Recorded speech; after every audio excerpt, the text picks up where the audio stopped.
Selamat pagi, perkenalkan saya Nofri Megarianghura, NIM 225062410NUGM0097, akan mempresentasikan hasil ujian akhir saya mata kuliah iklim tropis tentang upaya mitigasi dan adaptasi perubahan iklim di Indonesia.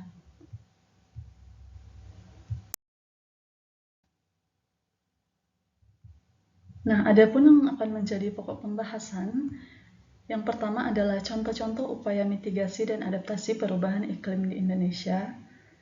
Yang kedua adalah dampak yang terjadi apabila upaya mitigasi dan adaptasi tidak dilakukan.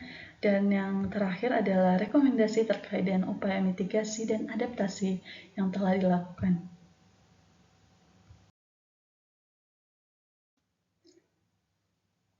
Nah, sebelum kita masuk ke dalam pokok pembahasan, yang perlu kita ketahui sebelumnya adalah upaya negara-negara dalam pencegahan pemanasan global dan perubahan iklim tertuang dalam Nationally Determined Contributions atau NDCs.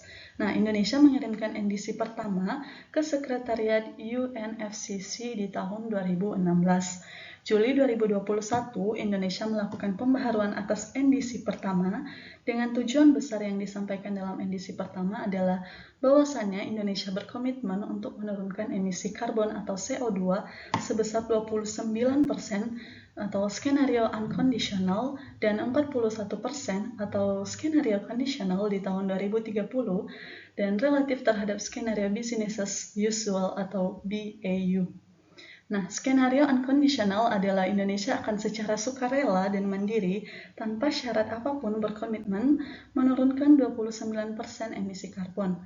Sebaliknya, skenario kondisional berarti Indonesia berkomitmen untuk menurunkan 41% atau 12% lebih tinggi dari skenario unconditional dengan syarat adanya bantuan dari internasional, khususnya negara-negara maju dalam hal bantuan pembiayaan, transfer teknologi, capacity building, dan lain-lain.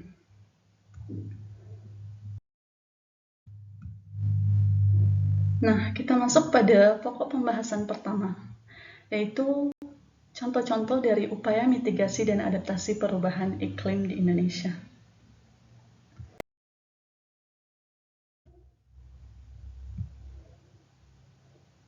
Nah, dalam hal mitigasi, Indonesia berfokus pada dua sektor penanganan, yaitu yang pertama pada sektor lahan dan kehutanan, dan yang kedua pada sektor energi. Kenapa memilih kedua sektor ini? Karena didasarkan pada fakta bahwa keduanya lah yang menjadi kontributor utama emisi karbon di Indonesia.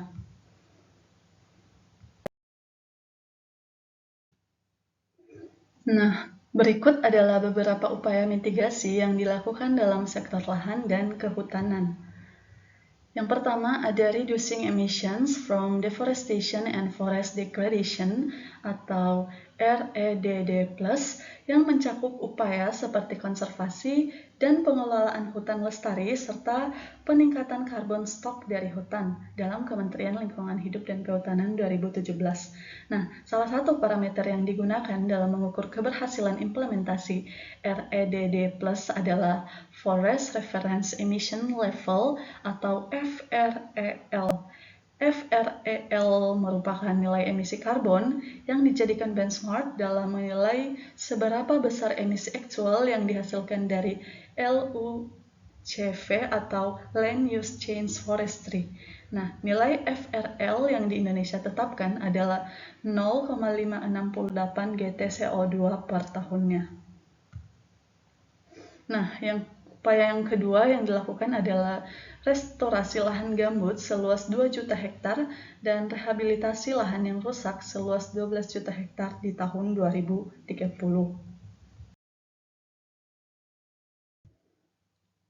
Selanjutnya adalah beberapa upaya mitigasi yang dilakukan dalam sektor energi. Yang pertama yaitu meningkatkan variasi sumber energi dalam memenuhi kebutuhan energi di Indonesia. Nah, di dalam NDC, Indonesia menargetkan penetrasi energi baru dan terbarukan paling rendah sebesar 23% di tahun 2025 dan 31% di tahun 2050. Di sisi lain, penggunaan minyak ditargetkan paling tinggi sebesar 25% di tahun 2025 dan 20% di tahun 2050. Lalu penggunaan batu bara ditargetkan pada persentase 30% di tahun 2025 dan 25% di tahun 2050. Terakhir, gas akan ditargetkan penggunaannya sebesar 22% di tahun 2025 dan 24% di tahun 2050. Artinya, selain energi terbarukan, penggunaan gas juga akan ditargetkan untuk meningkat secara persentase di masa mendatang.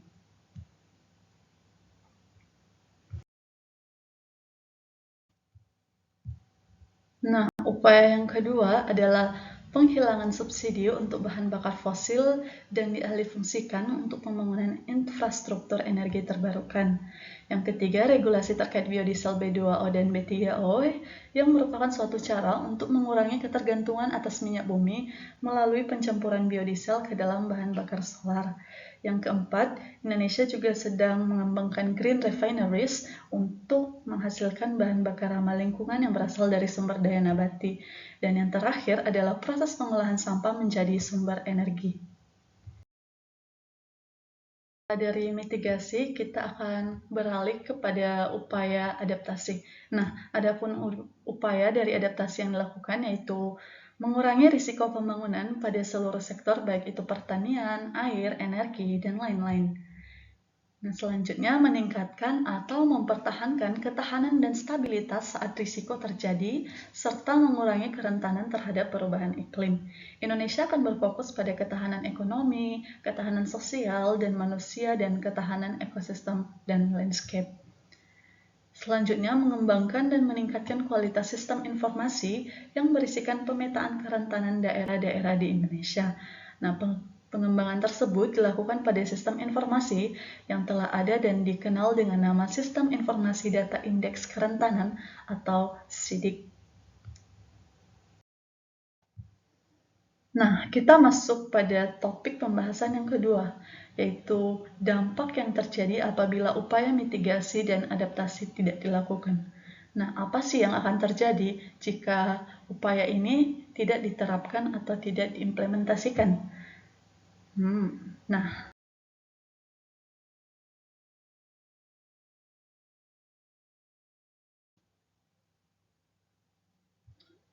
Nah, yang akan terjadi adalah emisi rumah kaca akan mengakibatkan pemanasan global dan suhu di bumi akan naik secara signifikan sehingga mencairnya es di kutub, naiknya ketinggian permukaan air laut, dan rusaknya ekosistem.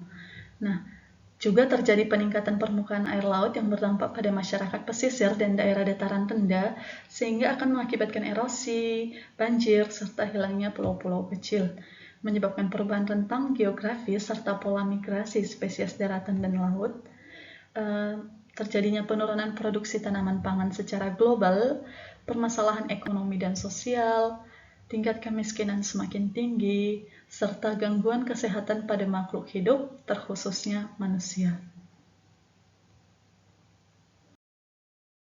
Nah, sekarang kita masuk pada poin yang ketiga, yaitu rekomendasi terkait dengan upaya mitigasi dan adaptasi yang telah dilakukan.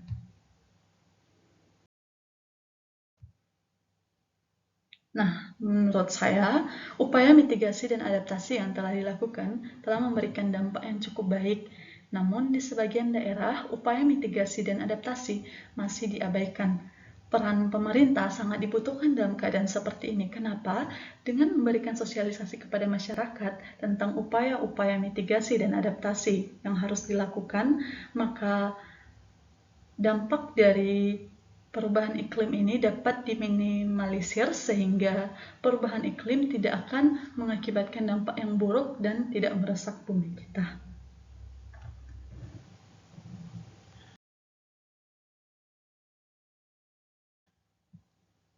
Berikut adalah referensi yang saya gunakan untuk mengerjakan presentasi ini.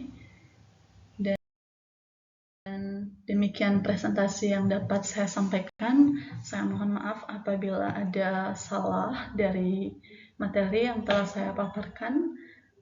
Sekian dari saya. Terima kasih. Selamat pagi. Kamsahamnida.